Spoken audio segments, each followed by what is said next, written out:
Bonsoir. Bonsoir. Ah, c'est bon. Bienvenue ceux qui sont en présentiel et ceux qui sont en virtuel. Je sais qu'il y a des gens qui nous écoutent et qui nous attendent impatiemment. Donc, je vous encourage à reviser les formations précédentes si vous ne les avez pas écoutées sur ma page Facebook Gaétan Bernard. Et pour le moment, c'est là que les formations sont encore là. Donc, la dernière fois, en fait, on a déjà parlé des dons de révélation qui sont, y a-t-il quelqu'un qui peut m'aider avec les 3 dons de révélation? Parole de connaissance. Parole de connaissance. Parole de sagesse. Parole de sagesse. Discernement des esprits. Merveilleux, vous êtes des bons étudiants. On a fait l'autre formation qui était sur les dons de puissance. Y a-t-il quelqu'un qui peut me dire quels sont les dons de puissance? Foi et guérison miracle. Ben là, la foi, le don de foi, le don de guérison et le don de miracle. Là, ce soir, on va parler sur les dons d'expression. Là, tu n'as pas le droit de parler, Michel. Les dons d'expression sont prophétie, le don des langues et le don d'interprétation. Je vous invite à prendre des notes. Si vous avez un cahier, si vous pouvez prendre des notes. Je vous donne un bonus en commençant. Ça, c'est le fun, un petit bonus. Hein? C'est pas de l'argent, mais c'est de l'argent céleste. Souvent, les dons de parole de connaissance et les dons de discernement des esprits sont manifestés par les prophètes. Donc, c'est souvent les dons qui reviennent avec le ministère de prophète. Souvent, les dons de guérison et les dons d'opérer des miracles sont manifestés par les évangélistes. Donc, on sait que Philippe s'en va à Samarie, il prêche le Christ, les gens sont guéris, les démons sont chassés, puis il y a des miracles. Donc, c'est souvent les dons qui sont associés avec des ministères. Une autre chose que je veux, qui est au niveau bonus, quand on fait du ministère, quand on est dans un environnement, dans une assemblée où est-ce que les dons sont manifestés, c'est important de respecter l'ordre d'autorité qui Dieu a mis en place pour diriger. Et en fait, c'est de se placer sous l'onction de la personne qui est en autorité dans la place. Soit le pasteur, soit l'apôtre, soit l'évangéliste, mais de se placer sous. Et nous autres, ça nous a arrivé souvent et régulièrement où est-ce que les gens se mettaient à prier plus fort et à prendre plus de place que la personne qui était en autorité. Et en fait, l'onction qui était sur la personne en autorité ne fonctionnait plus. Il n'y a rien qui se passait en fait. Parce qu'il n'y avait pas ce respect d'ordre de l'autorité. Vous comprenez? Vous me suivez? Oui. Les questions, ça va être à la fin. D'accord? Si vous avez des questions, je vous encourage à les prendre en note. Là, je vais me remettre là pour être dans la caméra. Je vous invite à les prendre en note. À la fin, il va y avoir une période de questions. Aussi, c'est ça, de faire attention, de ne pas s'imposer quand on est dans une assemblée, une assemblée publique, de ne pas s'imposer pour prendre la place de la personne qui est en charge. Donc, on va commencer avec le don de prophétie. Vous êtes prêts? À la maison, vous êtes prêts? Puis là, j'ai rencontré quelqu'un pendant le temps des fêtes, puis la personne, elle nous écoute en virtuel. Puis la personne, elle me disait, « Hey, je te réponds dans mon salon. » Mais je dis, moi, je t'entends pas. Mais elle dit, quand tu poses une question, puis j'ai la réponse, ben, je suis content, je suis fier de moi. Donc, il y a des gens qui écoutent, puis il y a des gens qui répondent à la maison. Donc, on va parler sur le don de prophétie. Là, je m'entends en écho. Apôtre Michel, quand même.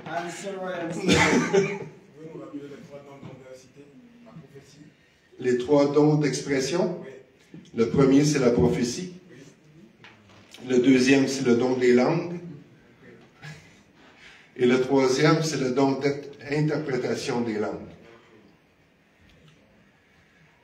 Donc, le mot, en fait, comme je vous disais, j'aime ça vous apporter le mot grec, pas parce que je connais le grec, mais parce que des fois, ça donne une définition différente de qu'est-ce que nous, on connaît en français. En fait, c'est le mot prophétéia ou prophétia, qui est en grec. Ça veut dire prédiction, parler sous l'inspiration de. Dans notre cas, c'est parler sous l'inspiration du Saint-Esprit, parce qu'on sait que les dons spirituels sont donnés par le Saint-Esprit. En fait, c'est être la voix de Dieu actuelle pour aujourd'hui. En fait, tous les croyants peuvent prophétiser. Les dons spirituels, comme j'ai déjà dit dans les formations précédentes, les 9 dons spirituels, c'est pour tous les croyants. Vous êtes avec moi? C'est pas réservé aux pasteurs, c'est pas réservé aux apôtres, aux évangélistes, aux prophètes, aux docteurs, c'est aux pasteurs, en fait, c'est pour tous les croyants. C'est accessible à tous. Vous êtes avec moi? Quelqu'un qui prophétise ou qui parle sous l'inspiration du Saint-Esprit ne veut pas dire qu'il a un ministère de prophète. Je répète. Quelqu'un qui prophétise ne veut pas dire que la personne a un ministère de prophète. Ça ne veut pas dire que la personne a l'office ou le mandat d'être un prophète parce qu'elle prophétise. Vous êtes avec moi? Mais un prophète doit prophétiser. C'est normal. C'est comme logique.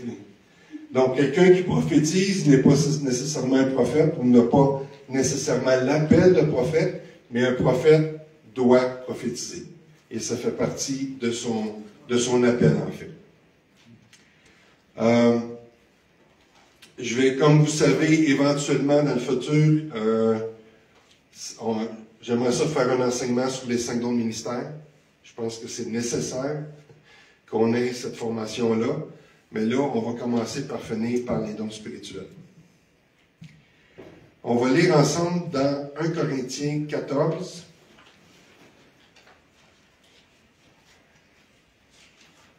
Le verset 1 à 5. Et comme je vous disais au début dans les autres formations, c'est vraiment une formation, c'est un enseignement ce soir. Donc, c'est pas une prédication.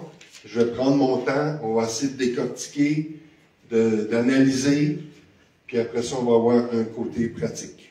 Donc, 1 Corinthiens 14, versets 1 à 5. Quand vous êtes prêts, vous me dites Amen.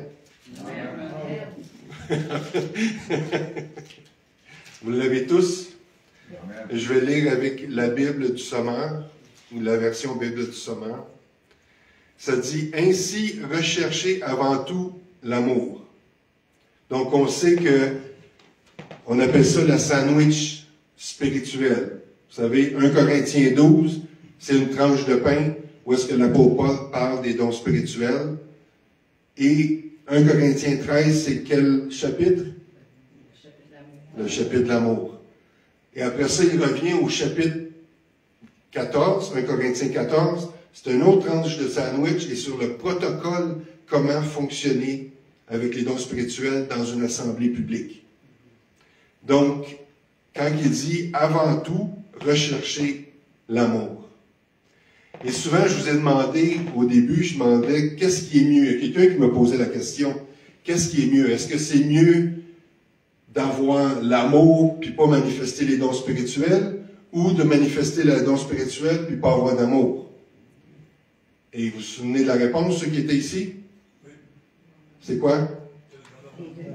En fait, c'est manifester les dons spirituels dans l'amour. Ça, c'est l'excellence. Donc, il faut toujours se rappeler que lorsqu'on manifeste les dons spirituels, que ça soit fait dans l'amour, pour l'édification commune.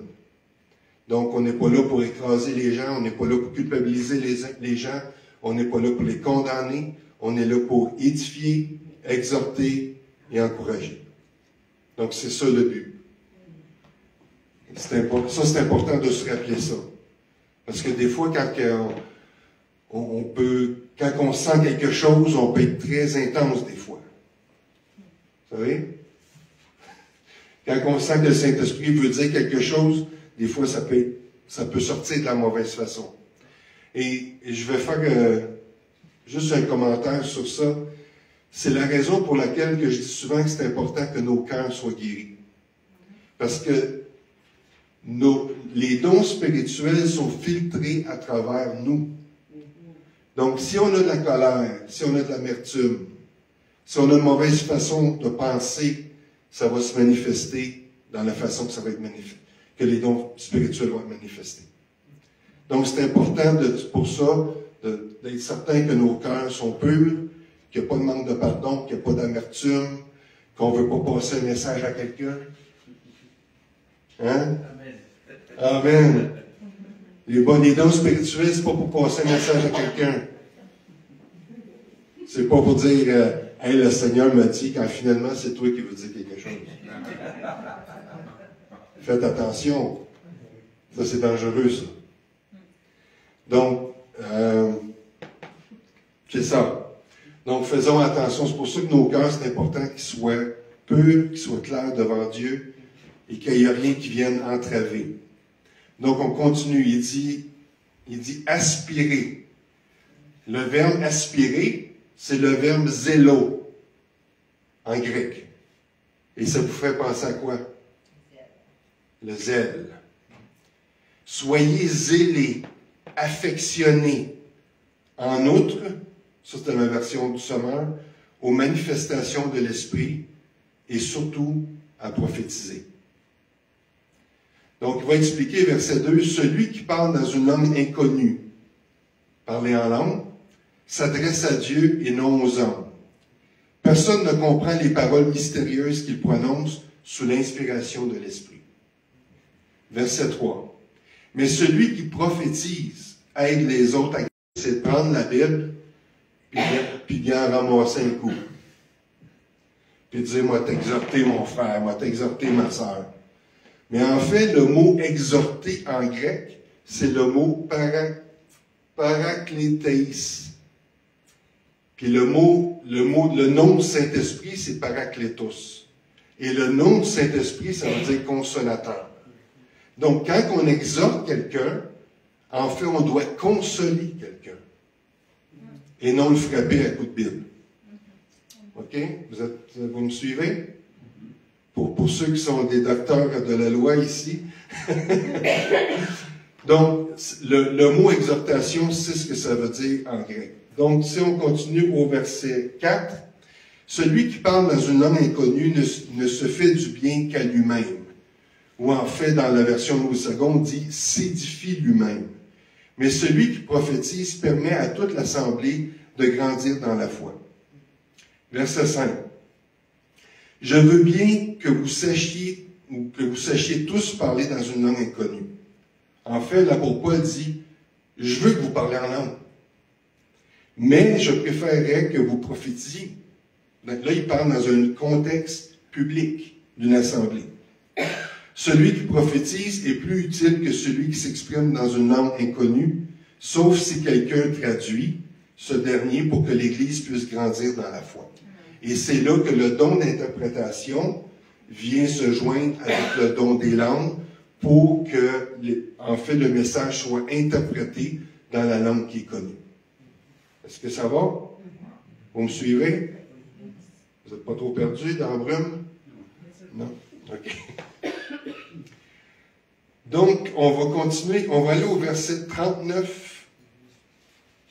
1 Corinthiens 14, versets 39 et 40. C'est juste un peu plus bas. Vous êtes rendu là? 1 Corinthiens 14, 39 et 40. Il dit, en résumé, mes frères et sœurs, recherchez ardemment à prophétiser. Encore une fois, soyez zélés. Et ne vous opposez pas à ce qu'on parle en langue inconnue. OK? Et ça, c'est dans un contexte d'une assemblée publique. Il va dire ici, prophétiser, c'est le meilleur, c'est l'excellence. Mais n'empêchez pas de parler en langue. C'est ça qu'il dit. Mais là, il dit, mais veillez à ce que tout se passe convenablement et non dans le désordre. Donc, dans ce passage, l'apôtre Paul compare la prophétie et le parler en langue dans un contexte d'une assemblée publique. Il mentionne que c'est mieux de prophétiser que de parler en langue. Celui qui prophétise édifie l'Église, celui qui parle en langue s'édifie lui-même. Et ça fait du bien de parler en langue.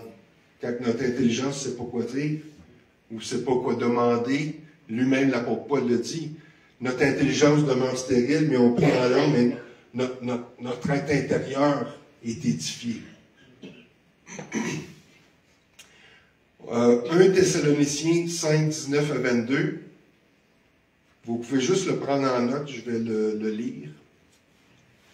1 Thessaloniciens 5, 19 à 22, il dit, l'apôtre Paul, « N'éteignez pas l'action de l'Esprit. » Et je me souviens qu'une fois, je vous ai demandé, qu'est-ce qu'on peut éteindre? Et là, il y en a qui ont dit, une lumière.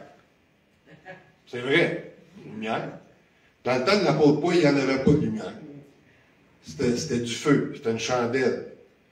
Donc, on peut éteindre le feu du Saint-Esprit. Donc, il dit ici, n'éteignez pas l'action de l'Esprit. N'éteignez pas ce que le Saint-Esprit veut faire. Verset 20. Ne méprisez pas les prophéties. Qu'est-ce que ça veut dire le mot mépriser? Ça veut dire considérer quelqu'un ou quelque chose comme indigne. C'est d'avoir un manque d'estime et de considération envers, dans ce cas-là, la prophétie. En fait, c'est le mot dédaigner. Vous savez ça? Un dédain de quelque chose.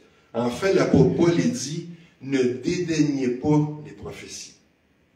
Ne faites pas ça. La prophétie. Non, au contraire, recherchez à prophétiser. Vous êtes avec moi? Là, il dit, verset 21 de 1 Thessaloniciens 5, 19 à 22, il dit, au contraire, examinez toutes choses. Donc, l'apôtre Paul nous encourage à examiner. À examiner ce qui est fait, ce qui est dit, de la façon que c'est fait, de la façon que c'est dit. Et là, qu'est-ce qu'il va dire? Retenez ce qui est mal. Non. Souvent, on est bon pour retenir ce qui est mal. Tout est bien beau. Ah, mais t'as-tu vu ça? Ça n'a pas de bon sens ce qu'il a dit, de la façon qu'il l'a dit. Fait qu'au lieu de retenir ce qui est bon et de s'en aller avec ça, des fois, on va retenir plutôt ce qui est mauvais ou ce qui est mal. Lui, l'apôtre Paul nous encourage à retenir ce qui est bon, ce qui nous édifie. Donc, on focus sur le positif de ce qui est dit et de la façon que c'est fait. Verset 22, « Et gardez-vous de ce qui est mauvais, sous quelque forme que ce soit. » Donc, il y a beaucoup de... Là, on est en train de... Tu sais, je vous ai parlé dans la première fois que je mettais la table. Mais là, on s'en va dans l'océan. Okay? On descend ensemble. D'accord? Vous êtes avec moi? Il y a différents types de prophéties. Ou différentes façons que l'esprit prophétique est manifesté. Il y a des paroles. Dans ce cas-là, l'apôtre Paul va parler des paroles. Dans une assemblée, qu'on donne une parole. Mais il y a aussi des visions. On peut avoir des visions qui sont prophétiques, qui sont données par l'esprit prophétique. C'est quoi une vision? Une vision, c'est quand on est réveillé et qu'on voit quelque chose dans l'esprit. Il y a les songes aussi. C'est quoi les songes? C'est quand on dort. Un jour, il y a quelqu'un qui a dit, Il dit, moi, je pense que Dieu nous donne des songes parce que quand on est réveillé, on n'écoute pas. Fait qu'il faut qu'il nous parle la nuit parce que sinon, on n'écoute pas durant le jour. Je pense que des fois, ça fait du sens. Donc, les songes, et en fait, c'est Dieu qui nous parle à travers les rêves. Et aussi, il y a des actions prophétiques. On a fait une action prophétique samedi. Ceux qui étaient là, vous en souvenez? On était en rond ici. On avait un pied en bas. On avait enlevé un soulier du pied droit. On a fait une action prophétique. Donc, le prophétique, c'est tout un monde. Tu sais, des fois, on aimerait ça pour nous sécuriser, tout encadrer, tout mettre dans une boîte, tout comprendre, mais ça ne marche pas comme ça. Et le monde prophétique, si vous lisez l'Apocalypse, ça, c'est une vision que l'apôtre Jean a eue. C'est tout un monde. Il en a vu des affaires. Il a vu des chevaux, il a vu des chevaux de toutes sortes de couleurs. Il en a vu des choses. Et ça, c'est le prophétique. Donc, dans les types de prophétie, il y a la prophétie personnelle. Ça veut dire quoi? Ça veut dire que Dieu me donne, disons que j'ai une prophétie, Dieu me donne une parole prophétique, ou un songe, ou une vision, ou une action pour quelqu'un personnellement. Et vous savez, des fois dans la vie, on a besoin d'avoir une parole prophétique. Des fois, on a besoin que Dieu intervienne à travers la prophétie pour venir. Des fois, on a besoin juste d'être guidé. On ne sait pas où aller. Je me souviens, j'étais après ma première année d'école biblique, en 1991. Qui n'était pas né en 1991? On a un. Pardon? Il y avait 1 an. Toi, tu avais 1 an? Oui. 1991. Tu avais 1 an. Oh! En 1991, je venais de terminer ma première année d'Institut biblique. Et je voulais quitter. Je n'étais pas certain si je devais continuer. J'étais dans une rencontre de jeunesse, je me souviens même plus où, je pense que c'était dans le fond du Québec, en quelque part, là, dans un camp de jeunesse. Puis il y avait un homme de Dieu qui était là, en fait, qui était, certains d'entre vous le connaissez, Alan Bowen. Et là, il parlait comme ça, hein, parce que lui, Dieu l'a appelé de l'Ontario à venir au Québec, à Québec. Puis c'est lui qui a fondé le Carrefour chrétien de la capitale, à Québec, je crois. Oui. Et il a simplement dit, je pense qu'il a prêché 2 heures. Ça, je me souviens de ça. Il a fait un appel, je suis avancé en avant, et dans le fond, je demandais au Seigneur, Seigneur, est-ce que je dois continuer mes études ou non? Il est arrivé, il a mis la main sur ma tête, il a dit, continue tes études. Je ne le connaissais pas, je ne l'avais jamais vu de ma vie. C'est pour ça que la prophétie personnelle est tellement importante, parce que des fois, on a des décisions importantes à prendre, parce que je considérais ça une décision importante, et Dieu est venu répondre. Il est venu confirmer, c'est ça. Donc Dieu répond et Dieu confirme pour qu'est-ce qu'on a besoin de savoir. Un exemple d'une prophétie personnelle, Jésus avec Pierre. Jésus lui a dit quoi? Il a dit, vraiment, je te l'assure, dans Matthieu 26, 34. Vraiment, je te l'assure, cette nuit même, avant que le coq ait chanté, tu m'auras régné 3 fois. Dans le fond, c'est une prophétie, ça. C'est pas tellement encourageant, mais c'est une prophétie que Jésus a dit à Pierre. Jésus prophétisait. Et ça, c'était une parole prophétique. Dans les Actes des Apôtres, là, ce que vous voulez, je répète, c'était Matthieu 26, 34, qui était la prophétie de Jésus envers l'apôtre Pierre. On a une autre aussi dans Actes 21, 10 et 11, avec un prophète ambulant. Ça existait des prophètes ambulants. Il y en a encore aujourd'hui. Nous autres, on est des prophètes ambulants.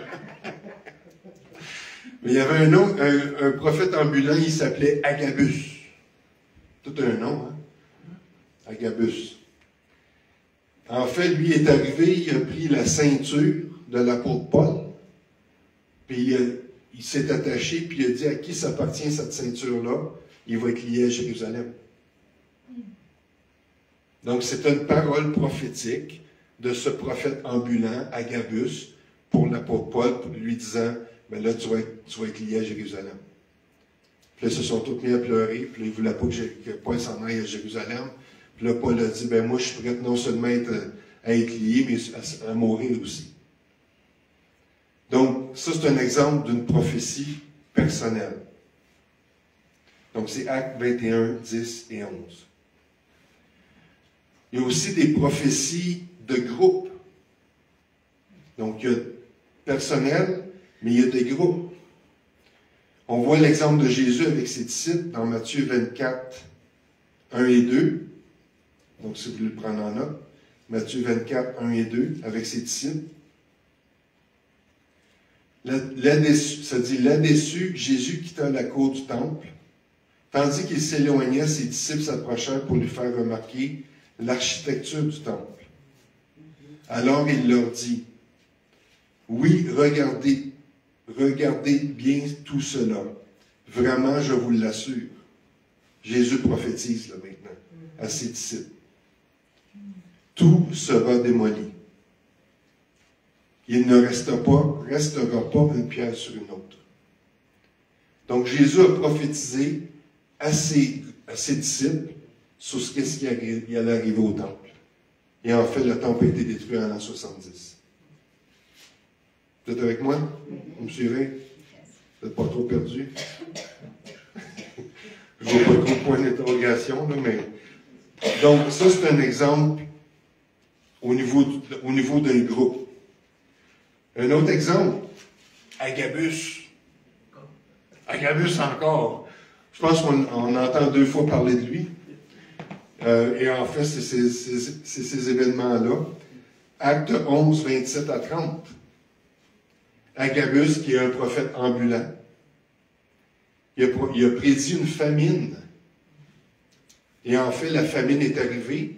Et quand il a prophétisé la famine, ils se sont préparés en fonction de la parole prophétique pour la famine qui avait été annoncée. Puis là, c'est écrit dans Actes des Apôtres. En fait, j'aurais voulu le lire, là, mais y a-t-il quelqu'un qui peut me lire ça? Acte 11, 27 à 30.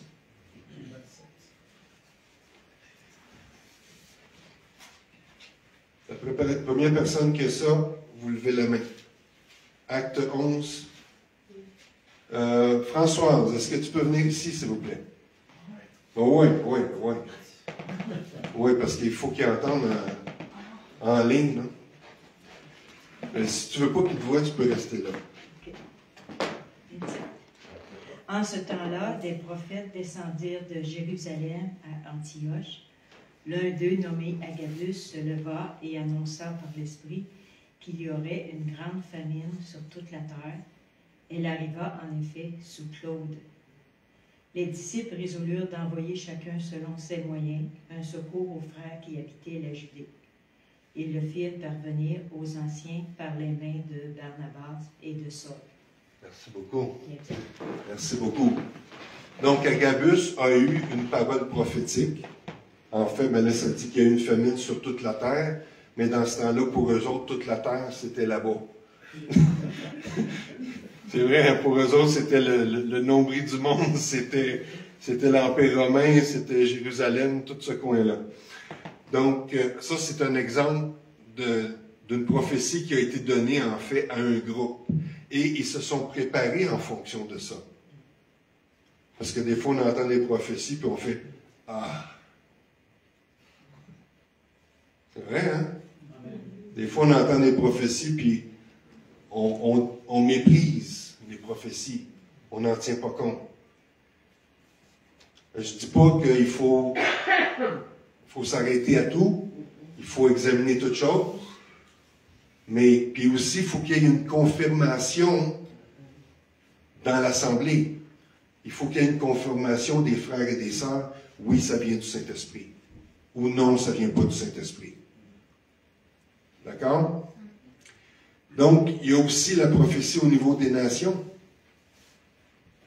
Et un exemple de l'Ancien Testament, qui avait été appelé prophète des nations? Est-ce quelqu'un qui peut répondre? Jérémie. C'est Dieu lui-même qui le dit dans Jérémie 1, versets 4 et 5, pour ceux qui prennent des notes. Jérémie 1, 4 et 5. L'Éternel m'adressa la parole en ces termes. Avant de t'avoir formé dans le sein de ta mère, je t'ai choisi. Et avant ta naissance, je t'ai consacré, je t'ai destiné à être prophète pour les nations ou pour les peuples. Donc, il y a des prophètes de nations. Et souvent, ce que j'ai remarqué, c'est qu'il y a une croissance dans la fonction prophétique.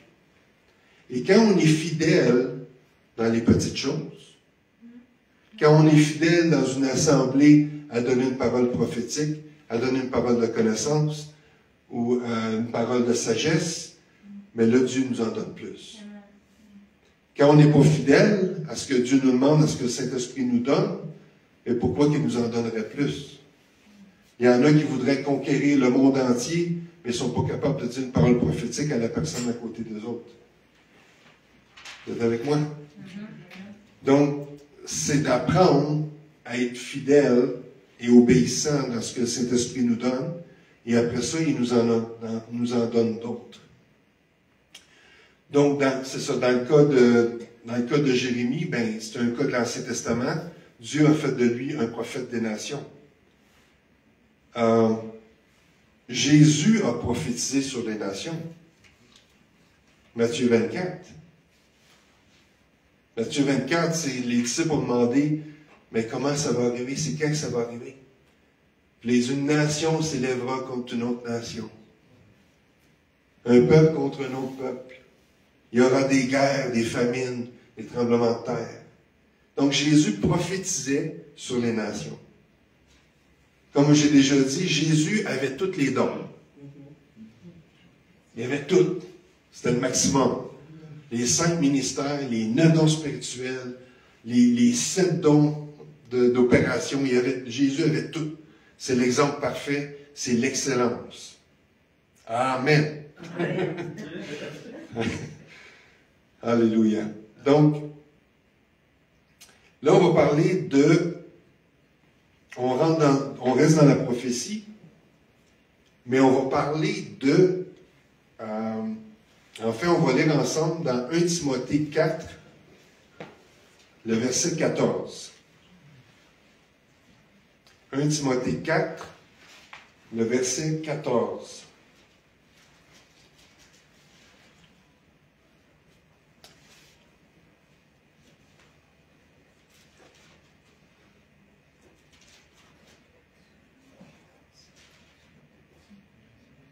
Avez-vous ça? 1 Timothée 4, verset 14. Y a-t-il quelqu'un qui veut venir me lire ça? Jean, viens-t'en. Je ne dirai pas ton nom de famille. Je ne peux pas me faire voir. Je ne peux pas te faire voir, c'est bon. On va t'entendre. Juste 14. Oui. Ne néglige pas le don qui est en toi et qui t'a été donné par prophétie avec l'imposition des mains de l'Assemblée des Anciens. Amen. Merci. Ici, quand il parle des dons, c'est le mot charisma en grec. Et qu'est-ce que ça veut dire, le mot don? Oui, c'est un charisme. Ça veut dire quoi? C'est un cadeau. Donc, comme j'ai déjà dit, c'est pas parce qu'on est beau, on est fin, on est bien peigné. Un don, c'est un don. Et l'apôtre Paul a dit que Dieu ne se repent pas de ses dons et de ses appels. Donc, c'est un cadeau qu'il nous donne. Et comment est-ce que les dons sont accordés? Là, on rentre dans un sujet. Puis là, moi, je suis passionné, j'aime ça. Les dons sont accordés selon 1 Timothée 4, 14, les dons sont accordés par prophétie et l'imposition des mains des anciens de l'Assemblée. Donc, quand j'arrive et je prophétise sur quelqu'un en tant qu'ancien, je prends un exemple, je suis un ancien d'une église où on est un groupe d'anciens, on prie pour quelqu'un, on prophétise sur quelqu'un et on impose les mains, les dons sont transférés comme ça. Les dons sont transférés par l'imposition des mains. Là, peut-être que vous n'avez jamais entendu parler de ça, mais c'est ça qui est écrit là. Il dit, ne néglige pas le don qui est en toi, qui t'a été donné par prophétie et par l'imposition des mains des anciens de l'Assemblée. Et le mot ancien en grec, c'est presbyterion, qui veut dire l'ordre des anciens ou le groupe des anciens. Je vais parler sur l'imposition des mains. Il ne faut pas se laisser imposer les mains par n'importe qui. Et comme l'apôtre Paul disait à Timothée, n'impose pas les mains avec précipitation, ne participe pas au péché des autres. Donc, parce que dans l'imposition des mains, il y a une puissance. Donc, moi, je ne me laisse pas imposer les mains par n'importe qui. S'il y a quelqu'un qui vient me voir et qui me dit, s'il ne me demande pas la permission, c'est wow. Pourquoi? Je vais vous donner un exemple. J'étais jeune croyant, j'étais avec un frère. J'étais innocent. J'étais jeune croyant, je savais pas, il y avait des choses que je connaissais pas. À un moment donné, on a prié ensemble, on était dans ma voiture. Puis là, je sais pas trop, on a dit on va prier ensemble. Puis quand il me dit, je vais prier pour toi, il a mis sa main sur mon bras. Mais quand il a mis sa main sur mon bras, j'ai senti des griffes rentrer dans mon bras. Puis là, j'ai fait « Oh! » Puis là, j'ai regardé, mais il n'y avait pas les doigts comme ça, il y avait juste sa main comme ça. Après, j'ai réalisé que c'est les démons qui étaient en lui qui rentraient ses griffes dans mon bras. Mais j'étais innocent, je m'en rappelle encore, ça fait 35 ans de ça. Donc, j'ai réalisé qu'il faut faire attention. C'est pas tout le monde qui est délivré. C'est pas tous les chrétiens qui sont rendus à la sainteté parfaite. En fait, il n'y en a pas qui sont rendus à la sainteté parfaite. On est tous en processus et il y a encore des chrétiens qui ouvrent des portes à l'ennemi et ça ouvre des portes à des mauvais esprits. Donc, il faut faire attention quand que moi, ça m'est arrivé quand on faisait du ministère au Mexique, surtout au Mexique, parce qu'on était là 7 ans. Il y a des personnes sur qui le Saint-Esprit me disait « n'impose pas les mains ». Ou qu'il y a des gens qui voulaient prier pour moi ou m'imposer les mains, puis je disais « non, c'est correct, non, merci ». C'est poliment, là, tu sais. Touche-moi pas. Non, mais poliment, je leur disais « non, merci, c'est correct ». Donc, et ce que je veux préciser, c'est qu'il ne faut pas vivre dans la peur. On n'est pas appelé à vivre dans la peur. On est appelé à être prudent. Et c'est différent. La prudence et la peur sont deux choses différentes. Donc, ici, Timothée, qui était le fils de l'apôtre Paul dans la foi, Timothée a été relâché par l'apôtre Paul. Et il y avait le groupe des anciens, le presbyterion, qui ont imposé les mains à Timothée, et Timothée a reçu un don par l'imposition des mains et par prophétie. Et l'apôtre Paul l'a mentionné, il dit, fais l'œuvre d'un évangéliste. Je ne sais pas si vous vous rappelez, c'est que, en fait, probablement ça, j'interprète que Timothée avait ce ministère et ce don d'évangéliste. Donc, et nous, lorsqu'on fait du ministère, on demande toujours aux gens s'ils acceptent qu'on impose les mains sur eux autres. On va leur demander, est-ce que c'est correct si on met notre main sur ton épaule ou si on t'impose les mains? Si la personne a dit non, je ne suis pas à l'aise, c'est bien correct. Le Saint-Esprit n'est pas limité. Si la personne a dit oui, c'est correct, à ce moment-là, on va imposer les mains. J'ouvre une parenthèse.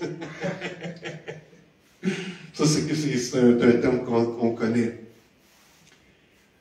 Quand on impose les mains, il faut faire attention. Les hommes, quand on touche à une femme, souvent, on va sentir des choses, disons ici, je ne mettrai jamais ma main ici sur le corps d'une femme. Si ma femme n'est pas là, je vais demander à la femme de mettre sa main ici et je vais mettre ma main par-dessus. Si ma femme est là, je vais demander à ma femme de mettre sa main et je vais mettre ma main par-dessus. Faire attention où est-ce qu'on met nos mains. On comprend ça, cette expression-là? C'est ça. Garde tes mains dans... C'est ça. Donc, il faut être prudent dans la façon... Et si c'est une femme qui prie ou qui impose les mains à un homme, c'est la même chose. Il y a un respect à avoir. Il y a une façon de faire les choses. On ne s'aventure pas sur un terrain glissant. D'accord? Donc, souvent, quand je prie pour quelqu'un, je vais sentir, ça va être soit sur l'épaule, ou souvent, je vais sentir quelque chose dans le dos. Donc, je vais mettre ma main dans le dos, puis c'est comme si je sens où est-ce qu'il faut que je la mette, puis il y a quelque chose qui se passe. Mais ça, c'est moi, là. C'est la façon que ça fonctionne avec moi. Ça ne veut pas dire que c'est comme ça avec tout le monde. Donc, c'est important de faire attention à ça. Vous êtes avec moi?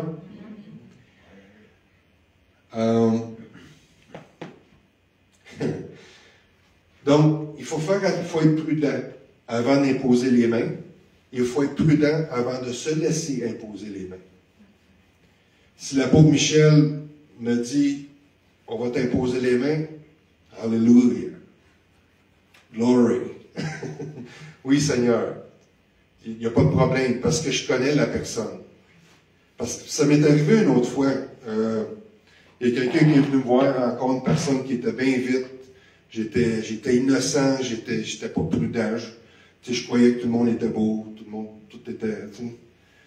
Puis la personne est arrivée, je peux te prier pour toi. Puis là, finalement, la personne m'a donné un message, mais c'était un message personnel. Je vous disais tantôt, on n'utilise pas les dons spirituels pour passer des messages. Mais cette personne-là m'a passé un message. Mais quand cette personne-là a fait ça, ça m'a envoyé une malédiction. Et ça, il faut faire attention. Parce que c'est pour ça que c'est important qu'on fonctionne ensemble et qu'on apprenne à se connaître. Et c'est sûr que des fois, on va dans des places où on ne connaît pas le monde. Donc, il faut se fier au Saint-Esprit pour fonctionner dans le ministère. Ou comme de la façon qu'on fait du ministère avant les gens. Mais les gens, en nous disant quelque chose, en nous passant un message, ils peuvent être utilisés par l'ennemi pour nous envoyer une malédiction sur nous autres. Puis après ça, j'ai réalisé, je me débattais avec des affaires, puis je me demandais pourquoi, puis à un moment donné, j'ai réalisé que c'était ça. Puis j'ai brisé l'effet de ces paroles sur moi. J'ai dit, dans le nom de Jésus, je brise ces paroles, je brise ce qu'il a fait sur moi, cette malédiction-là, puis c'est parti, instantanément. Puis en fait, j'avais une douleur ici, mais pas une douleur physique, c'était une douleur comme spirituelle que j'avais.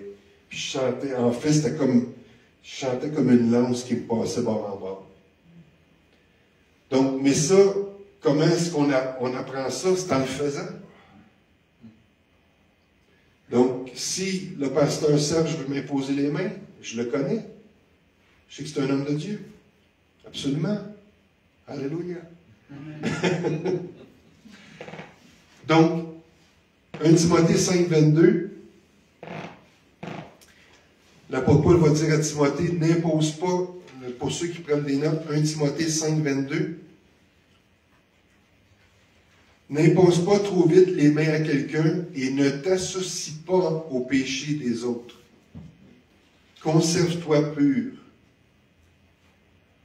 Donc, je me rappelle encore de je pense que c'est un frère, mais qui avait encore des bébites. Puis que j'ai senti les griffes rentrer dans ma peau, dans mon bras. Donc, il faut être prudent. D'accord? Il faut être prudent, pas peureux. Okay.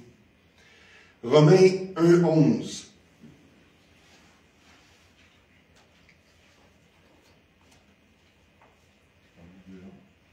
Romains 1, 11.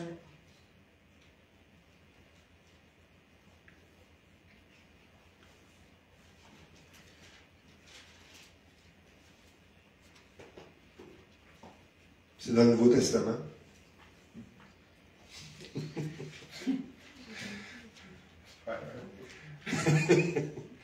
Romains 1, 11. Ça, c'est l'apôtre Paul qui écrit aux Romains. Il dit, « Car j'ai le vif désir d'aller vous voir pour vous transmettre, en grec c'est métadidomie, qui veut dire partager, donner, transmettre, communiquer, quelques dons, et le mot don ici c'est charisma, qui sont le même mot pour les dons spirituels, c'est charisma.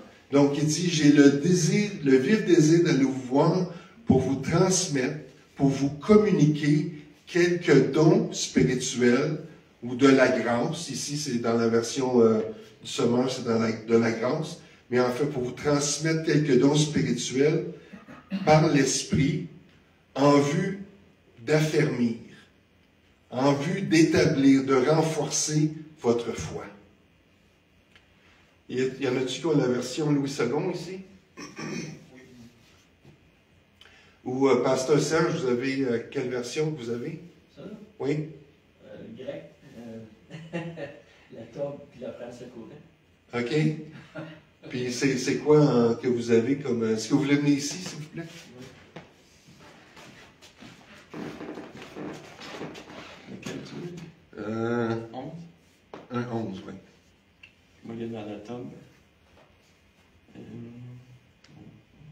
J'ai en effet un très vif désir de vous voir afin de vous communiquer quelques dons spirituels pour que vous en soyez affirmés. C'est bon. Merci. C'est ça. Donc, l'apôtre Paul, il dit ici, ce qu'on peut comprendre, c'est que les dons spirituels peuvent se transmettre. Donc, on voit qu'il dit en vue de vous confirmer, en vue de vous affermir. Qui a déjà reçu une parole prophétique ici?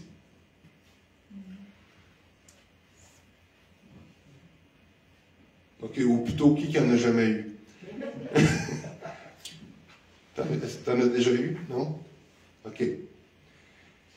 Qu'est-ce que, si je vous demande à ceux qui l'ont reçu, qu'est-ce que ça fait quand que vous recevez une parole prophétique qui vient directement du Saint-Esprit? Ça fait wow. Ça fait l'édifie. Ça fait quoi? Ça l'édifie. OK, ça l'édifie. Martine t'a dit? Ça fait wow. Ah, ça fait wow. Pour ceux qui sont en ligne, là, ça fait wow. C'est quoi? Moi, ça m'a fait peur avec l'argent. OK. Ça peut aussi faire peur. Ça peut intimider. Non, Oui. c'est intimidé, ouais. Ouais. Ça peut intimider. Y a-tu d'autres? Ça donne l'assurance. Ça donne l'assurance. Ouais. Ça encourage. Ça encourage. En arrière, là-bas, au fond. Je voulais dire ça encourage. Bon, on a deux, ça encourage. Ça étonne aussi parfois. Ça étonne. Ça étonne? Ouais. Ça étonne parfois, ben oui. Quand tu reçois une prophétie que tu vas aller prêcher l'Évangile dans toutes les nations, Ouais. là tu fais. C'est ça. As-tu d'autres? Oui? Moi, j'appelle ça les bonbons spirituels. OK. C'est un bonbon spirituel. Absolument. Oui? Ça confirme ce qu'on était en train de... Ça confirme, exactement. Y avait-tu d'autres choses? Tout dit. C'est tout dit? Ça confirme. Souvent, on sait que Dieu nous appelle. Ou souvent, on sait qu'il faut qu'on fasse quelque chose. Et quelqu'un va arriver, puis il va dire, « Ah, mais je sens que Dieu veut que tu fasses ça. » Ah, ping! Ça vient confirmer. Ça vient établir. En fait, dans mon cas, ça apporte une sécurité, une confiance que c'est ça que Dieu veut. Et à mon avis, on ne peut pas se priver de ça. On ne peut pas se priver de ça. Et ça fait partie de notre héritage en tant qu'enfant de Dieu. C'est comme si les dons spirituels, là, c'est comme un 4x4 sur un véhicule. Tu peux aller n'importe où. C'est de la puissance, c'est du pouvoir.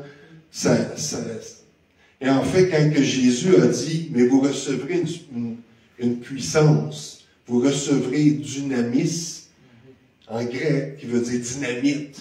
Vous recevrez de la dynamite, le Saint-Esprit survenant sur vous, et vous serez mes témoins. Jérusalem, Samarie, Judée, et jusqu'aux extrémités de la terre. Et on est aux extrémités de la terre, comparé à eux autres. Donc, on a besoin de ça. Et en fait, la prophétie, c'est pas pour nous autres, c'est pour les autres. Donc, quand on commence à manifester les dons spirituels, ben, à mon avis, on devient des adultes. On apprend à enlever nos yeux sur nous autres, puis à vouloir bénir les autres avec des dons spirituels. Vous êtes avec moi? Oui? Donc, j'aurais voulu, n'oubliez pas, hein, si vous avez des questions. Bien sûr. Là, il est 8 heures.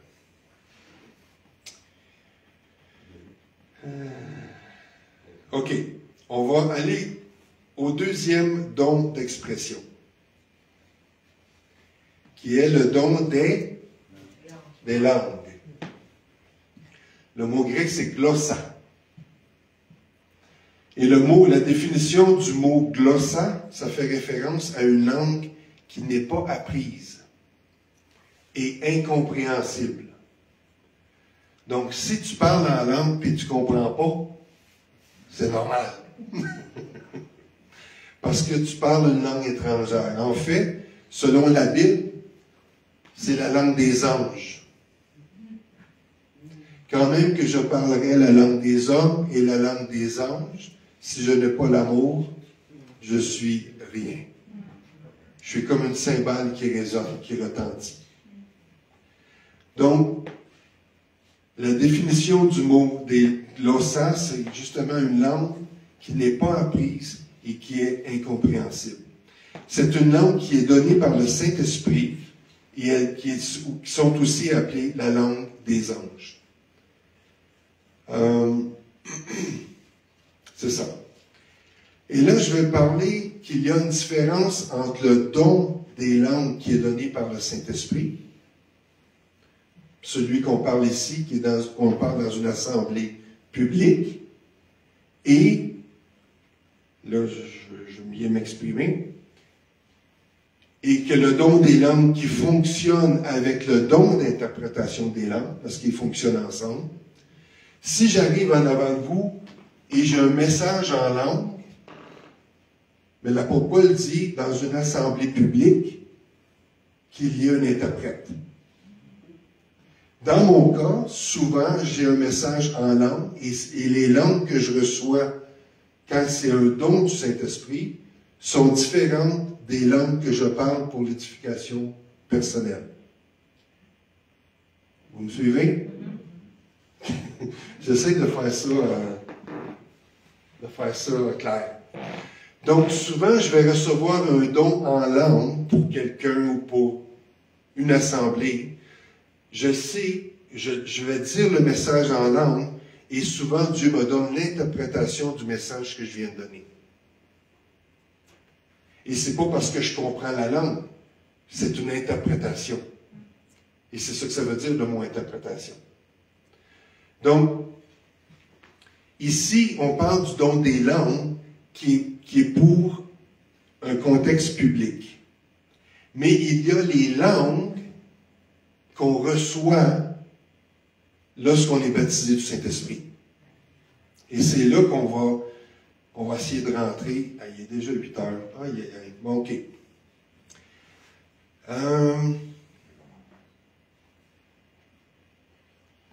OK. Donc, il y a le don des langues qui est glossant au niveau public. Et souvent, je ne dis pas toujours, je dis souvent, lorsque quelqu'un est baptisé du Saint-Esprit, il se met à parler en d'autres langues. Dans mon cas, j'étais à genoux en train de prier. Je priais en français et tout à coup, je priais plus en français. Je priais dans une langue inconnue que je ne connaissais pas. Et je sais qu'à ce moment-là, j'étais baptisé du Saint-Esprit. Et je me suis mis à parler en d'autres langues et ça n'a jamais arrêté. Et l'apôtre Paul va dire, même ça on va le lire plus tard, mais il va dire, je loue Dieu de ce que je prie à ma langue plus que vous tous. Puis là, il dit, non, c'est pas moi, mais c'est le Saint-Esprit à travers moi. Mais il dit, quand que je suis dans une assemblée, j'aime mieux parler dans une langue pour que vous compreniez, au lieu de parler en langue. Donc, quand on est dans un contexte public, c'est important de parler, de prophétiser pour que les gens comprennent ce qu'on dit. Ou s'il y a un don, il y a un don de langue qui est manifesté, il faut qu'il y ait une interprétation dans un milieu public, dans une assemblée. Vous êtes avec moi? OK. Le baptême du Saint-Esprit. Le baptême du Saint-Esprit, c'est biblique.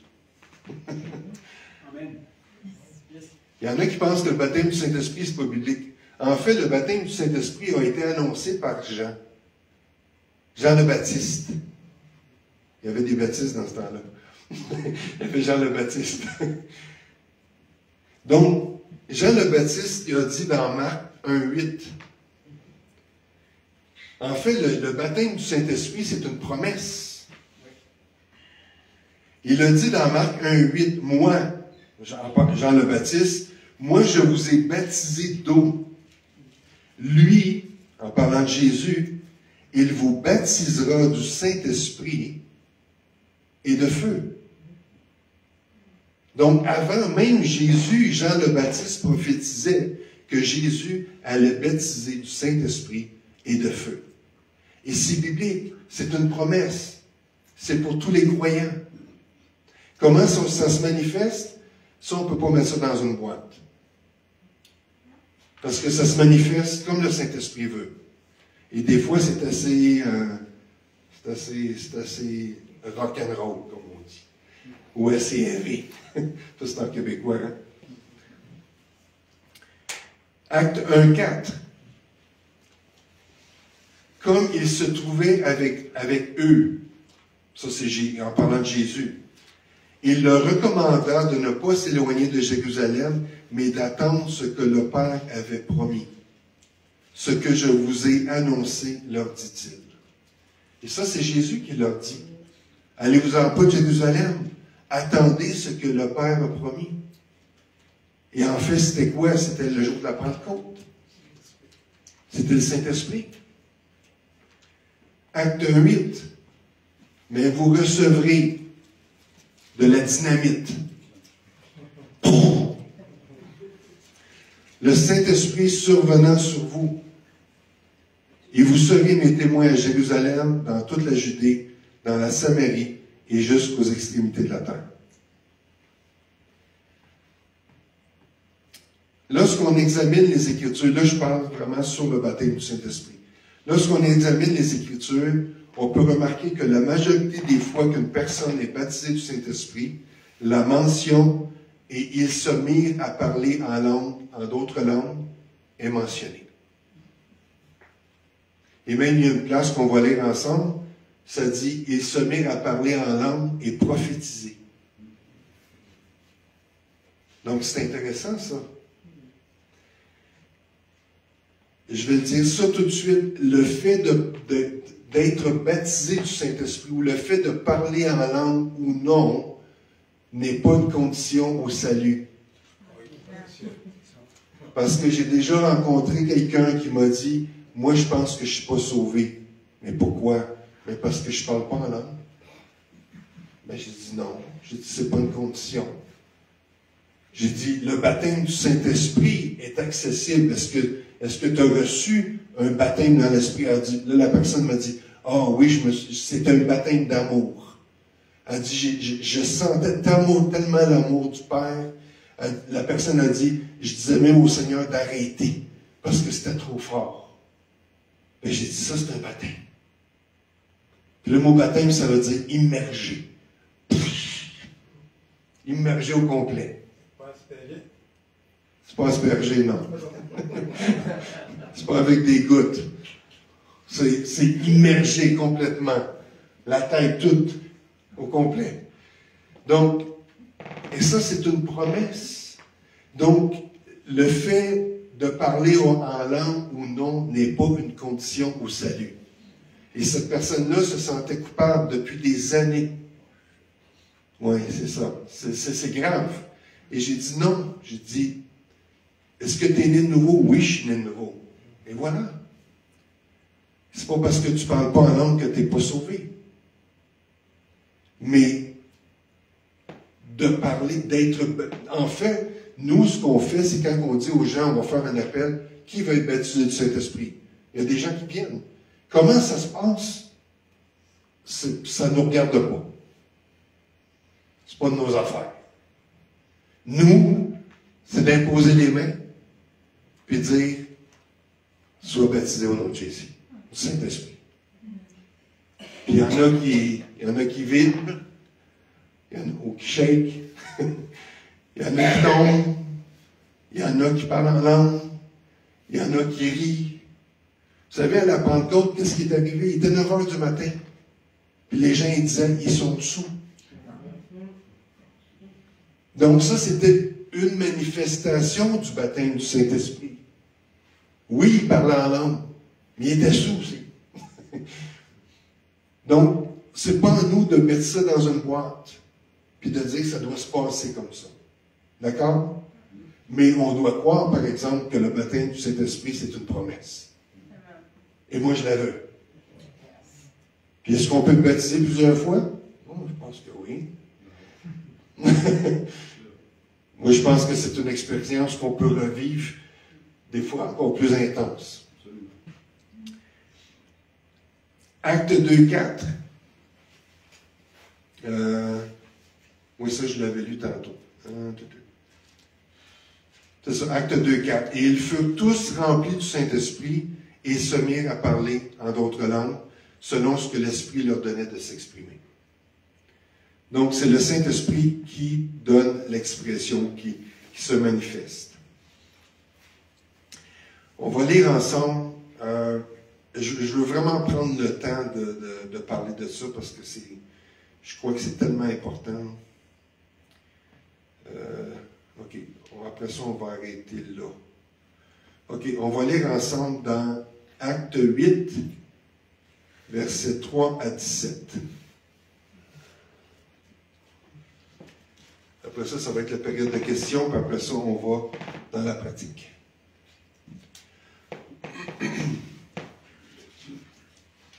Acte 8, 3 à 17.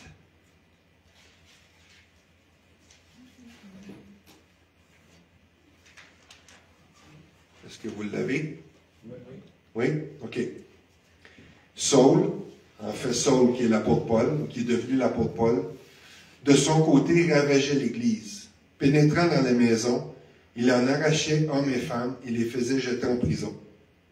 Ça, c'est l'apôtre Paul qui a écrit 70% du Nouveau Testament. C'est à peu près ça, 70%? Une bonne partie.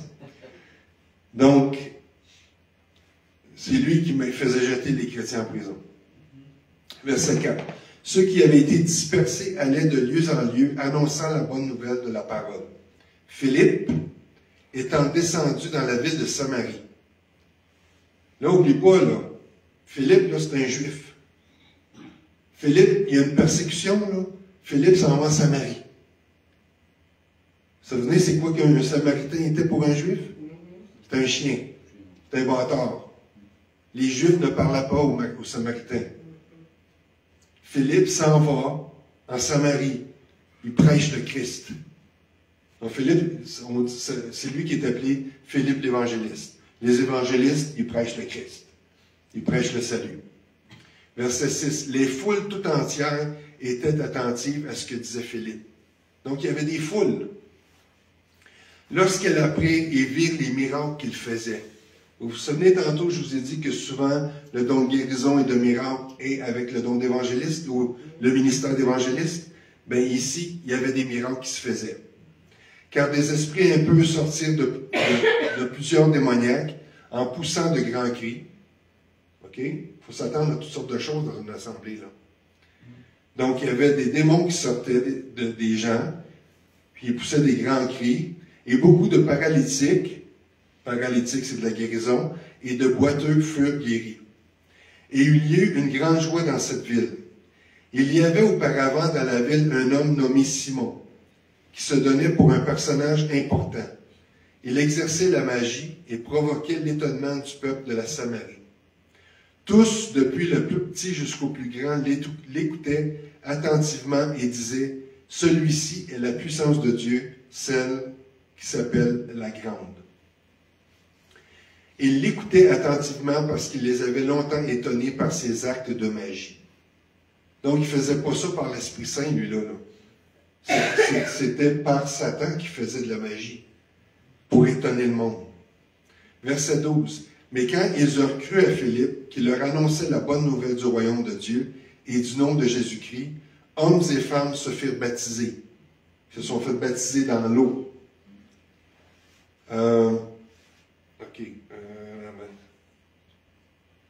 OK, verset 13. Simon lui-même crut, donc le magicien il a cru.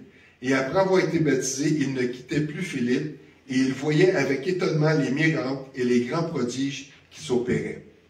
Verset 14. Les apôtres, qui étaient à Jérusalem, ayant appris que la Samarie avait reçu la parole de Dieu, encore là, c'est des Juifs qui s'en vont en Samarie, y envoyèrent Pierre et Jean. Verset 15. Ceux-ci, arrivés chez les Samaritains, prièrent pour eux, afin qu'ils reçussent le Saint-Esprit. Car ils n'étaient pas encore descendus sur aucun d'eux. Ils avaient été baptisés dans l'eau. Ils n'avaient pas été baptisés du Saint-Esprit. Là, ça dit, ils avaient seulement été baptisés au nom du Seigneur Jésus. Verset 17. Alors Pierre et Jean leur imposèrent les mains et ils reçurent le Saint-Esprit. Comment est-ce qu'on sait qu'ils ont reçu le Saint-Esprit? Pourquoi est-ce qu'il peut dire qu'ils ont reçu le Saint-Esprit? Probablement qu'ils parlaient en langue. Il y avait une manifestation physique qu'ils pouvaient voir qui était baptisé du Saint-Esprit. Pardon? Une évidence. Donc, ça en est un exemple. Donc, il avait été baptisé dans l'eau, mais il n'avait pas été baptisé du Saint-Esprit. Donc, ils leur imposèrent les mains et ils ont été baptisés du Saint-Esprit. Donc, je vais finir avec un dernier verset. Après ça, on va arrêter là, on va faire la période de questions. Acte 19, versets 1 à 7.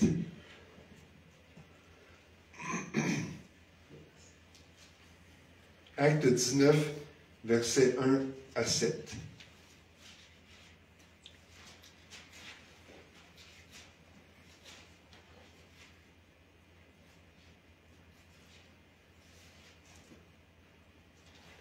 Vous êtes prêts? Oui. OK. Pendant qu'Apollos était à Corinthe, Paul, après avoir parcouru les hautes provinces de l'Asie arriva à Éphèse. Donc, quand il écrit Éphèse, il y avait une église à Éphèse. Ayant rencontré quelques disciples, il leur dit, « Avez-vous reçu le Saint-Esprit quand vous avez cru? » Donc, l'apôtre Paul pose une question aux disciples qui étaient déjà croyants à Éphèse. Ils lui répondirent, « Nous n'avons pas même entendu dire qu'il y a un Saint-Esprit. » Donc, il n'avait même pas entendu parler du Saint-Esprit. Il avait cru, mais il n'avait pas entendu parler du Saint-Esprit. Verset 3. Il dit, « De quel baptême avez-vous donc été baptisés? » Si on parle du baptême dans l'eau ici. Et il répondit, « Du baptême de Jean, Jean le Baptiste. » Verset 4. Alors Paul dit, « Jean a baptisé du baptême de repentance. » Donc le baptême de Jean le Baptiste est un baptême de repentance, disant au peuple de croire en celui qui devait venir après lui, qui était Jésus. C'est-à-dire, Jésus. Verset 5. Sur ces paroles, ils furent baptisés au nom du Seigneur Jésus. Ils furent baptisés dans l'eau. Donc, ils avaient été baptisés dans le baptême de repentance de Jean le Baptiste, mais là, ils se sont fait baptiser dans le nom du Seigneur Jésus. Et là, il y en a qui ont créé une doctrine qui disent il faut se faire baptiser dans le nom de Jésus et non dans le nom du Père, du Fils et du Saint-Esprit. Jésus nous a enseigné de baptiser les gens dans le nom du Père, du Fils et du Saint-Esprit. Ici, quand il parle du baptême dans le nom de Jésus, c'est pour faire la différence entre le baptême de Jean le Baptiste et le baptême en Jésus. Vous me suivez? Oui. Mais je sais que des gens, on a déjà visité des églises où est-ce qu'ils disaient que tout doit se faire dans le nom de Jésus, c'est dans le nom de Jésus. Non, Jésus a dit, et baptisez-les au nom du Père, du Fils et du Saint-Esprit, et enseignez-leur à observer tout ce que je vous ai enseigné. Mais ici, quand il parle du baptême de Jésus, c'est pour faire la distinction entre le baptême de Jean et le baptême de Jésus. C'est bon? Vous êtes là? Vous êtes encore là? Donc, ils ont été baptisés au nom du Seigneur Jésus. Verset 6. Lorsque Paul leur eut imposé les mains, encore une fois l'imposition des mains, le Saint-Esprit vint sur eux. D'accord? Et ils parlaient en langue et prophétisaient. Donc, ils ne parlaient pas juste en langue, ils prophétisaient. Donc, il y avait une manifestation. On voit qu'avec l'imposition des mains, il y a la manifestation du parler dans la langue, et en plus, ils prophétisent. Verset 7, ils étaient tous environ 12 hommes. D'accord? C'est pas pire, c'est assez clair? Ça, ici, on parle du baptême du Saint-Esprit. On ne parle pas du don des langues. D'accord? Donc, il y avait une évidence. Et l'évidence qu'on voit bibliquement, c'est qu'il parlait en d'autres langues. Et nous, on ne force pas les gens. Là, je sais qu'il y en a qui forcent les gens, puis ils vont dire, « Ah, faut que tu fasses puis faut que tu pratiques. » Nous, on ne fait pas ça. Moi, je suis sûr que l'apôtre Paul ne commençait pas à dire, « Il faut que tu répètes après moi tel mot-là. » Il imposait les mains, le Saint-Esprit descendait sur eux, puis boum, il était baptisé du Saint-Esprit. Puis il se mettait à parler en d'autres langues.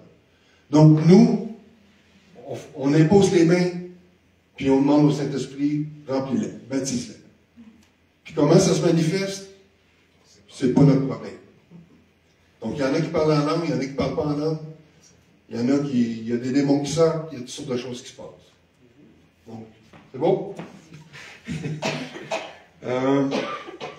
Il ne faut pas limiter la manifestation du Saint-Esprit. Et je répète, le baptême du Saint-Esprit n'est pas une condition au salut, mais un bénéfice. Ça fait partie de notre héritage. Et c'est une promesse. Donc, on va arrêter là, parce que là, c'est ça, on va arrêter là. Il va falloir que j'en fasse une autre à Apôtre Michel. Parfait, il n'y a pas de souci. Il n'y a pas de souci, c'est bon. Donc, là, ça va être la période des questions.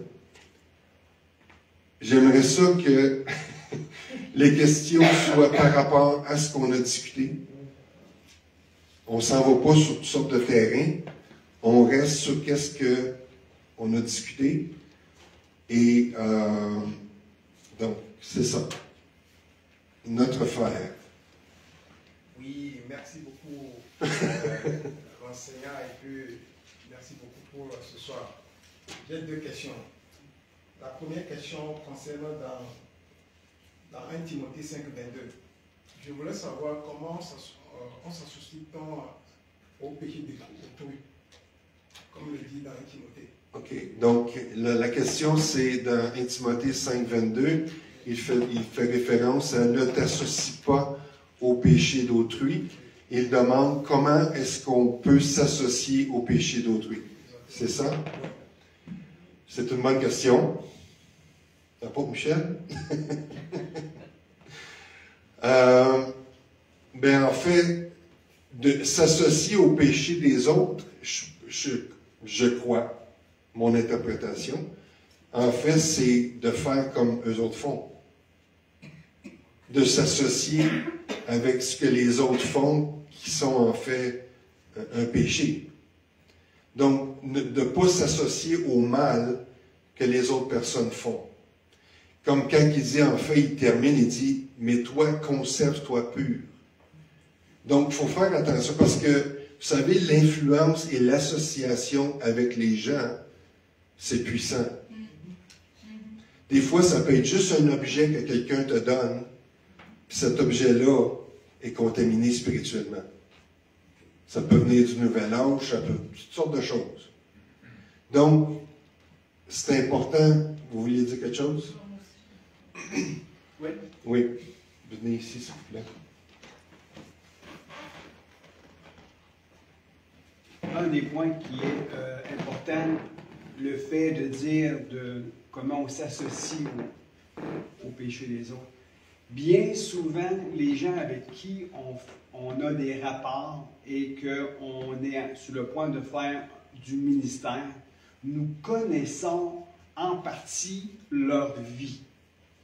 Et lorsque l'on connaît une attitude de quelqu'un, d'un frère ou d'une sœur, et qu'on ne tient pas compte à cela, et qu'on oublie de l'avertir de vivre dans la sainteté, et qu'on avance notre main pour lui donner une bénédiction, c'est comme si on est en accord avec son style de vie, et on s'associe avec lui.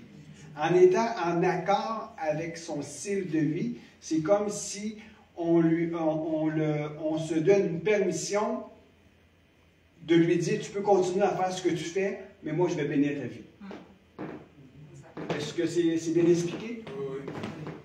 Merci beaucoup. Deux questions. Une autre question. Oui. La deuxième question consiste dans une assemblée où tout le monde parle la langue à haute voix. OK.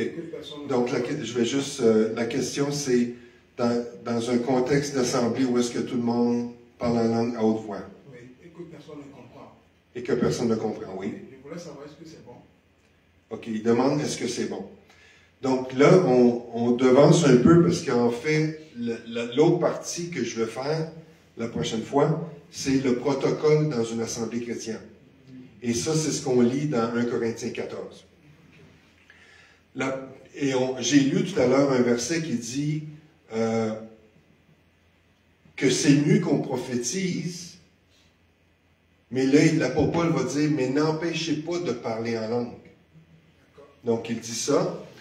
Et là aussi, là, je devance, mais il y a un verset dans 1 Corinthiens 14 qu'on va voir plus tard.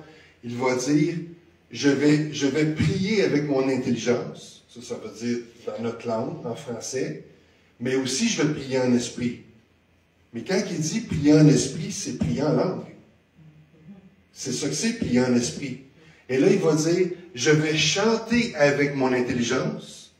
Donc, quand on a des cantiques et on chante dans notre langue qu'on comprend, et il dit, mais je vais chanter aussi en esprit.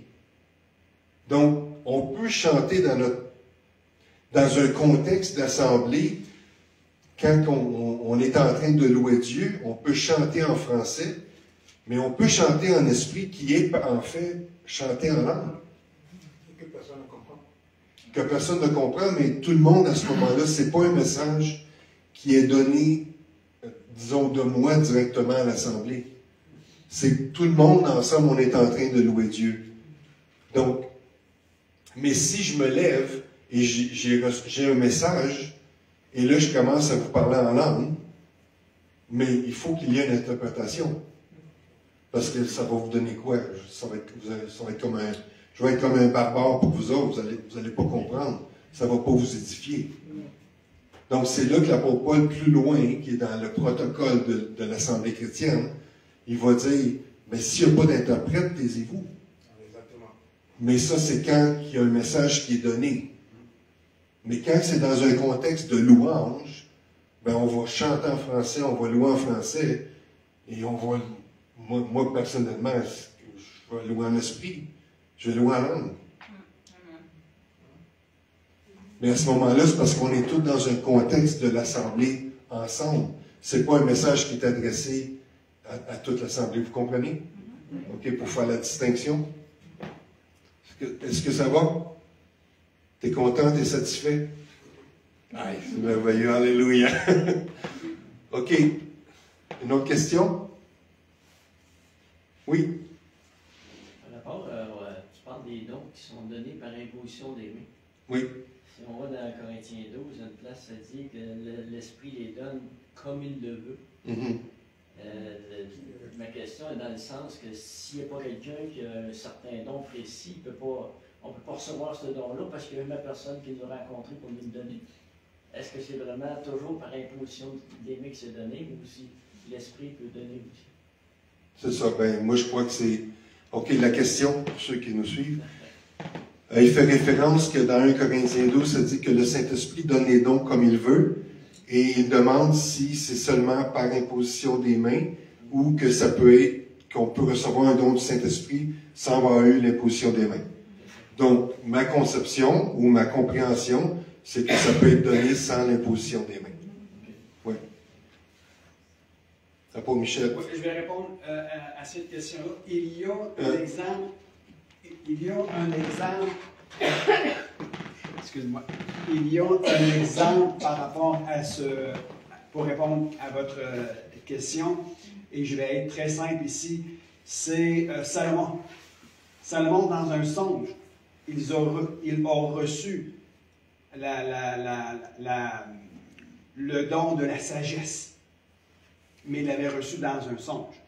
Alors, il y a quelques moyens qui est donné que le Saint-Esprit accorde des dons particuliers. Et le texte que le prophète Gaétan a nommé, l'imposition des mains, était une de ces manières de recevoir des dons. Merci beaucoup. Est-ce que ça répond correct? Ou... Oui. Est-ce qu'il y a d'autres questions? Oui. Je l'ai besoin à la formuler, là, mais c'est par rapport à ceux qui pourraient être dans une assemblée qui ont encore des démons après eux. Est-ce qu'il devrait pas y avoir une façon pour comme, les délivrer de ces choses-là? Tu sais, quand on s'en rend compte?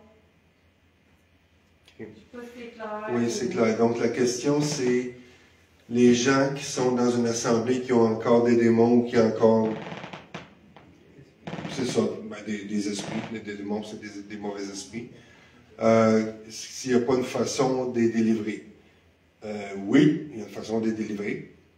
Là, on sort du sujet de ce que j'ai parlé, mais je pense qu'on va je vais aborder cet aspect-là. Premièrement, c'est qu'il y a beaucoup de gens ou beaucoup d'assemblées ou des serviteurs de Dieu qui ne croient pas qu'un chrétien peut être encore ou peut avoir des démons, ou être affecté, ou peut être affecté. Oui, c'est ça, ou peut avoir des démons. Donc, déjà là, en partant, si on ne croit pas qu'une personne peut avoir des démons, mais à ce moment-là, ça cause un petit problème parce qu'on ne va pas prier pour la personne. L'autre chose, c'est que souvent, il y a beaucoup de serviteurs de Dieu qui ne savent pas quoi faire quand un démon se manifeste.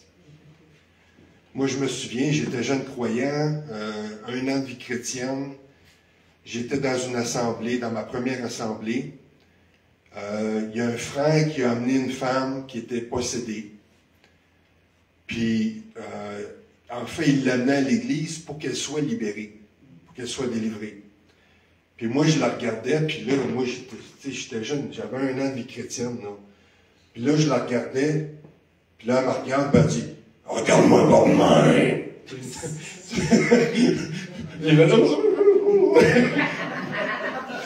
Et là, je savais pas quoi faire. Mon pasteur, avec qui était là, il savait pas quoi faire. Puis le démon, il se manifestait, là. Elle avait les yeux gros de même, puis il était jaune, là. On ne savait pas quoi faire. Finalement, le frère est reparti avec la femme pour aller ailleurs, pour trouver une place où elle pourrait être délivrée. Et ça, c'est triste. Parce qu'on est l'Église. On est la lumière du monde. On est la colonne de la vérité dans ce monde. On est là pour libérer les captifs. Et souvent, on ne sait pas quoi faire. Et c'est vrai que c'est intimidant. Je me souviens, je vous partage des choses que j'ai vécues, là, mais je me souviens, je m'en vais dans une conférence. Puis là, il y a des démons qui commencent à se manifester dans un frère. C'est un frère, là. Il est né de nouveau. Mais, Dans un frère. un frère chrétien. C'est royé.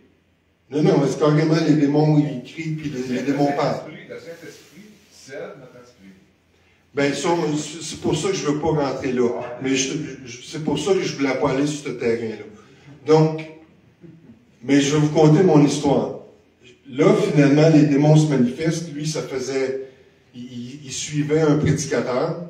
Puis là, je sais, souvent, c'est ça qui arrive dans les assemblées. Puis c'est pour ça qu'on ne va pas dans la question de la délivrance, parce que la personne est supposée d'être née de nouveau, mais peut-être qu'elle n'est pas née de nouveau. Puis peut-être qu'elle a encore des bébites. Puis là, finalement, et c'est pour ça que je ne vais pas sur ce terrain-là, parce que c'est un terrain glissant. Donc, on est dans l'assemblée, là, il y a du monde qui crie après les démons, puis il n'y a rien qui se passe, puis là, et toutes sortes de manifestations. Puis là, moi, j'entends le Saint-Esprit me dire, va le voir, puis dis d'ouvrir les yeux, parce qu'il avait les yeux fermés. Puis... Mais moi, je ne veux pas aller le voir. Je ne veux pas aller là. Puis là, je me dis toutes sortes de raisonnements. Ben là, il y a déjà plein de monde qui crie après, puis qui... Mais moi, je ne veux pas aller là. Puis là, je vais voir le leader, lui qui conduisait les chants.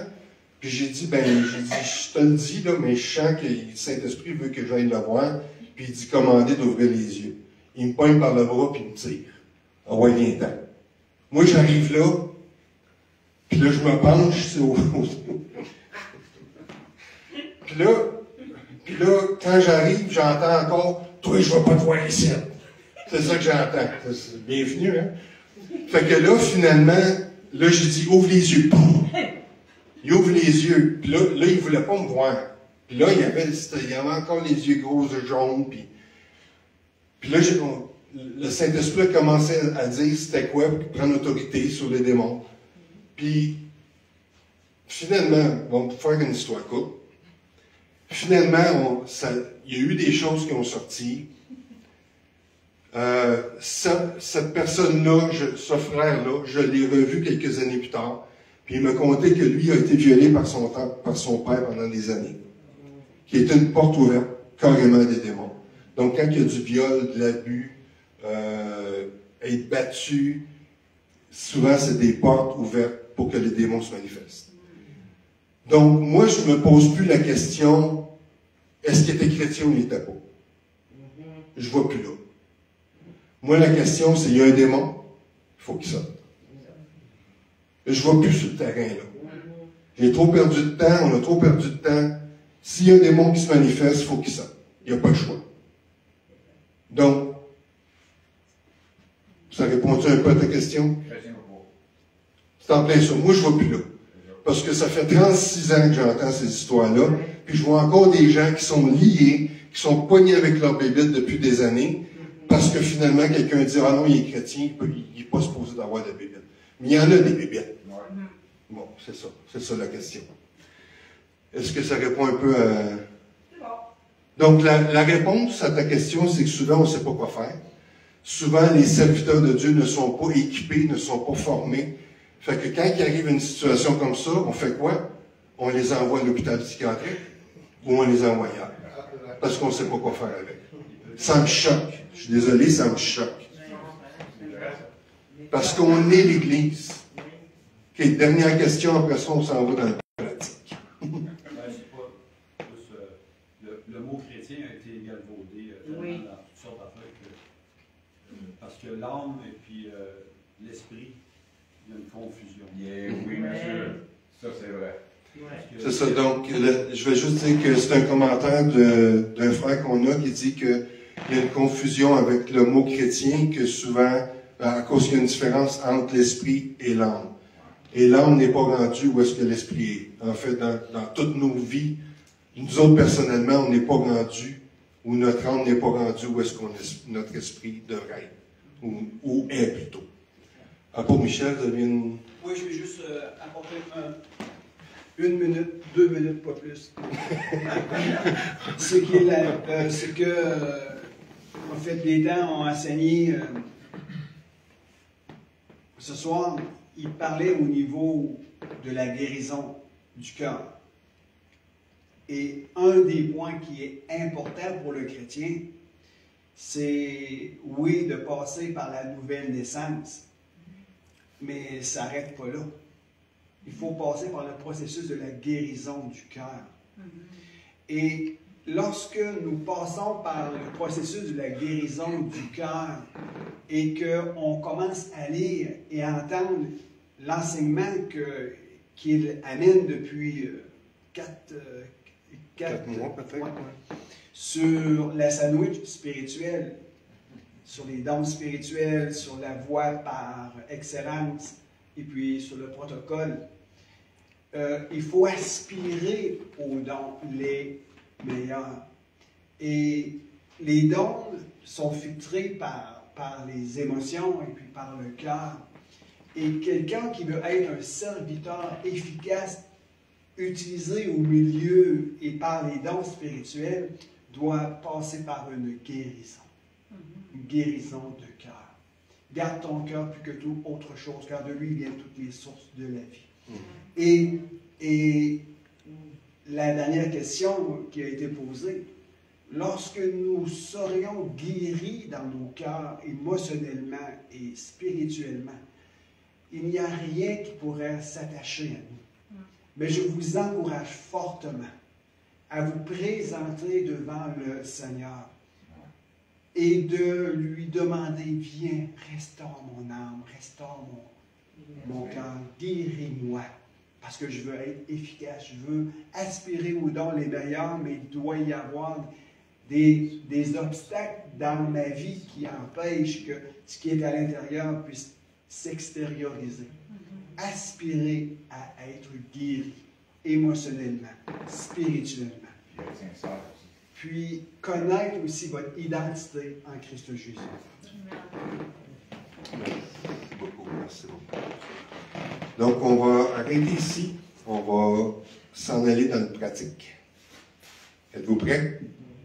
Yes! Vous